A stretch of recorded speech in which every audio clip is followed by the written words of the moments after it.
মার্কিন president Donald Trump গাজায় বোমা হামলা বন্ধের আহ্বান জানানোর পরও উপত্যকাটিতে হামলা করেছে ইসরায়েল। এতে নিহত হয়েছে আরও অন্তত ২০ ফিলিস্তিনি।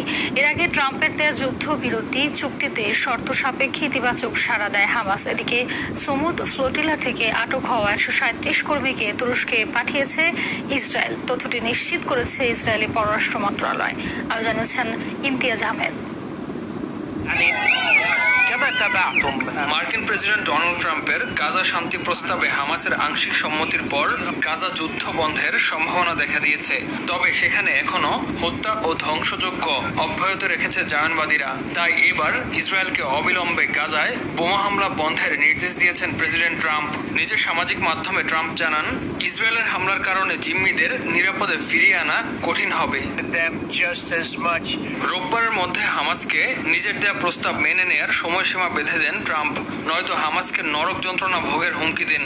এর কয়েক ঘন্টা পর জীবিত ও মৃত সব জিম্মিকে মুক্তি দিতে রাজি হয় হামাস।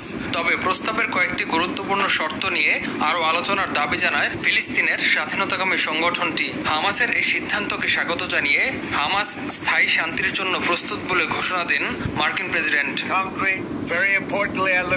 ইসরায়েলি গণমাধ্যমগুলো বলছে, ট্রাম্পের ঘোষণার পর ইসরায়েল বাহিনীকে শান্তি প্রস্তাবের প্রথম ধাপ কার্যকরে পদক্ষেপ নিতে বলেছে ইসরায়েলি প্রশাসন। উচ্চ পর্যায়ের সেনা কর্মকর্তাদের সঙ্গে এ নিয়ে আলোচনা চলছে বলেও নিশ্চিত করেন ইসরায়েলের সেনাপ্রধান ইয়াল জামির। হামাসের শান্তি পরিকল্পনায় সম্মতি দেয়াকে স্বাগত জানিয়েছে বিশ্বমহল। গাজা যুদ্ধ বন্ধ করতে সহযোগিতার জন্য হামাসকে সাধুবাদ জানিয়েছে মিশর, কাতার, জার্মানি, ফ্রান্স সহ বিভিন্ন দেশ। এই সুযোগকে কাজে লাগিয়ে গাজায় চিরতরে শান্তি প্রতিষ্ঠার আহ্বান জানান জাতিসংঘ মহাসচিব অ্যান্টোনিও গুতেরেস।